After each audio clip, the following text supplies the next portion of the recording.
ممتاز جو کہ شاہ جہاں کے 14ویں بچے کو جنم دے رہی تھی، اچانک اس کی بہت ہی طبیعت خراب ہوئی اور وہ اس دنیا سے چلی گئی۔ مغلیہ سلطنت کا سارا جشن اچانک ہی ماتم میں بدل گیا۔ شاہ جہاں پر یہ خبر بجلی بن کر گری تھی۔ اس خبر نے شاہ جہاں کی جیسے دنیا ہی ختم کر دی تھی۔ شاہ جہاں کی سب سے پہلی محبت اور سب سے چہیتی بیوی ممتاز محل اب اس دنیا سے چلی گئی تھی۔ کہتے ہیں کہ ممتاز کے اس غم نے شاہ جہاں کو غموں کے اندھیروں میں دھکیل دیا تھا۔ اگلے 8 دنوں تک انہوں نے کچھ بھی کھایا پیا نہیں تھا، اور پھر اس سے اگلے 2 سال تک کوئی موسیقی نہیں سنی اور نہ ہی کوئی پرفیوم لگایا۔ مرنے سے پہلے ممتاز نے ایک آخری خواہش کی تھی۔ وہ چاہتی تھی کہ ان کی قبر دنیا کے بہت ہی خوبصورت مقبرے میں بنائی جائے۔ اس خواہش کو پورا کرنے کے لیے شاہ جہاں نے اپنی ساری دولت اور اپنی پوری زندگی وقف کرنے کا فیصلہ کیا۔ ممتاز کے گزرنے کے 6 ماہ بعد 1632 میں تاج محل کی کنسٹرکشن کا کام شروع کر دیا۔ تقریباً 20,000 سے بھی زیادہ مزدور، پتھر تراش اور کاریگروں کو پوری سلطنت سے اکٹھا کیا گیا، اور پھر لشکروں کے لشکر شاہ جہاں کے حکم پر اکٹھے ہو گئے، کیونکہ ممتاز کی قبر جو کہ یمنا ریور کے برابر میں موجود تھی، اس وجہ سے دنیا کی خوبصورت بلڈنگ بنانا کافی مشکل تھا۔ ریور کے کنارے زمین کافی نرم ہوتی ہے، جس کی وجہ سے اس کی کھدائی کا کام شروع کیا گیا، کیونکہ پانی کا بہاؤ تاج محل کی فاؤنڈیشن کو نقصان پہنچا سکتا تھا۔ اس مسئلے کے حل کے لیے مغل انجینئرز نے زمین کے اندر کئی کنویں کھدوانا شروع کیے۔ مزدور تب تک کنویں کھودتے رہتے جب تک زمین نظر نہ آتی۔ ان کنووں کو پتھروں اور گھاروں سے بھرا گیا، اور اس کے بعد بڑے بڑے پتھروں کے کالم کھڑے کیے گئے۔ اس سارے کام کو انجام دینے کے لیے مزدوروں کے ساتھ ساتھ ہاتھیوں کی ایک بہت بڑی فوج کو بھی استعمال کیا گیا۔ یہ کام انتہائی کامیاب ثابت ہوا، اور پھر آخر ایک مکمل اور مضبوط فاؤنڈیشن تیار کر لی گئی تھی، جو کہ ایک نرم اور نہری زمین پر تھی۔ یہ ایک فولاد بن گئی تھی۔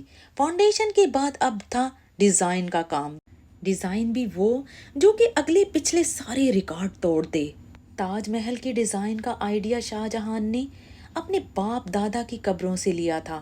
باپ کے مقبرے سے میناروں کا آئیڈیا، اور دادا کے مقبرے سے بلڈنگ کے کور کا آئیڈیا لیا گیا، اور اپنے انکل کے مقبرے سے ٹوم کا آئیڈیا لیا، اور جب ان سب کو ملایا گیا تو ایک بہت ہی شاندار اور عالی شان ڈیزائن بن کر سامنے آیا۔ بلڈنگ کے اسٹرکچر کو بنانے کے لیے لاکھوں نہیں کروڑوں اینٹیں موقع پر ہی بنائی گئیں، اور یہ اتنا آسان نہیں تھا، کیونکہ اس میں پیسوں کا بہت ہی زیادہ اخراج تھا۔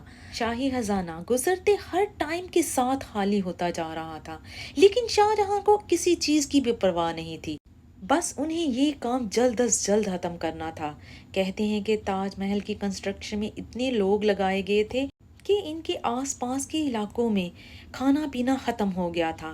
20,000 مزدوروں اور کاریگروں کی ڈیمانڈ پوری کرنے کے لیے شاہ جہاں نے آس پاس کے تمام علاقوں سے فوڈ کو اکٹھا کر لیا تھا۔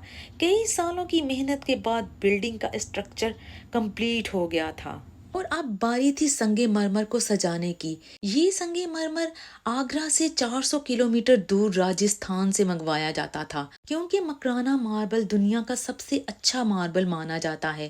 شاہ جہاں نے تاج محل کے لیے پورا مکرانہ خرید لیا تھا، یعنی کہ تاج محل جب تک کمپلیٹ نہ ہوا تب تک ہزاروں ہاتھیوں کی مدد سے ہزاروں ٹن ماربل راجستھان سے منگوایا جاتا رہا تھا۔ تاج محل کا یہ خوبصورت ٹام اتنا خوبصورت اور بڑا ہے کہ جسے دیکھ کر ہی اندازہ لگایا جا سکتا ہے۔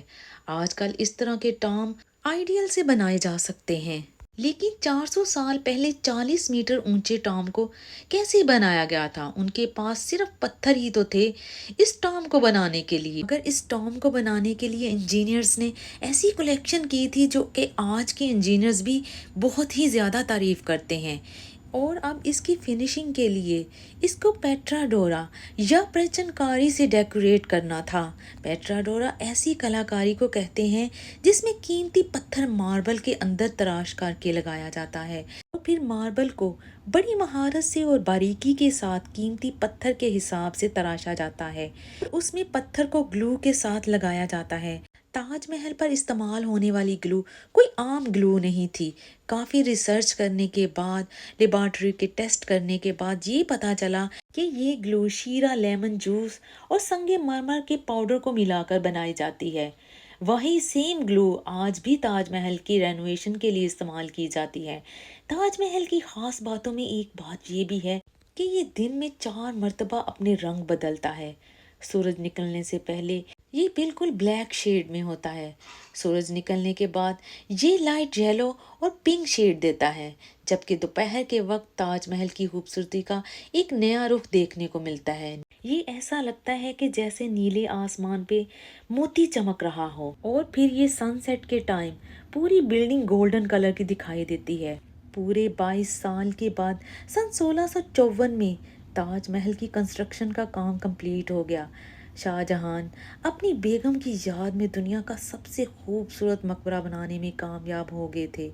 شاہ جہاں نے اس عالی شان عمارت کا نام تاج محل رکھا، اپنی پسندیدہ بیوی کے نام پر۔ ہر سال شاہ جہاں ممتاز کی برسی پر یمنا ریور کے ذریعے تاج محل پر جاتے۔ یہ تاج محل کی ایک ایسی انٹرنس تھی جس کو صرف شاہی خاندان کے لیے ہی بنایا گیا تھا۔ اس کی کنسٹرکشن کی دیواروں پر دلکش نقاشی کا کام کیا گیا تھا، جو صرف شاہی آنکھوں کے دیکھنے کے لیے ہی کیا گیا تھا۔ شاہ جہاں کا یہ مہنگا ترین پروجیکٹ اب کمپلیٹ ہو چکا تھا، مگر اس پروجیکٹ نے مغلیہ سلطنت کو تباہی کے دوراہے پر لا کر کھڑا کر دیا تھا۔ 4 سالوں کے بعد یعنی کہ 1658 میں شاہ جہاں اور ممتاز کے اپنے ہی بیٹے نے شاہی تخت کو الٹ دیا اور خود ہی مغل شہنشاہ بن گیا۔ شاہ جہاں جو پچھلے 30 سالوں سے اس تخت پر راج کر رہے تھے، اس کو قیدی بنا کر آگرہ فورٹ میں بند کروا دیا۔ صرف ایک فیسلٹی ایسی تھی جو کہ شاہ جہاں کو دی گئی تھی، وہ یہ تھی کہ جس کمرے میں ان کو بند کیا گیا تھا، اس کی کھڑکی سے وہ تاج محل کو دیکھ سکتے تھے۔ 8 سال قید میں رہنے کے بعد 74 سال کی ایج میں شاہ جہاں بھی اس دنیا کو الوداع کہہ گئے۔ شاہ جہاں کی یہ وہ محبت تھی جس کو دنیا یاد کر رہی ہے اور یاد کرتی رہے گی۔ شاہ جہاں کو ممتاز کے ساتھ تاج محل کے اندر ہی دفن کر دیا گیا۔ تو یہ تھی محبت کی لازوال داستان۔ مجھے امید ہے کہ آپ کو میری یہ کوشش ضرور پسند آئی ہوگی، تو کامنٹ سیکشن میں لائک کا اظہار ضرور کیجیے۔ تو ملتے ہیں ایک اور نئی معلوماتی ویڈیو کے ساتھ، تب تک کے لیے اللہ حافظ۔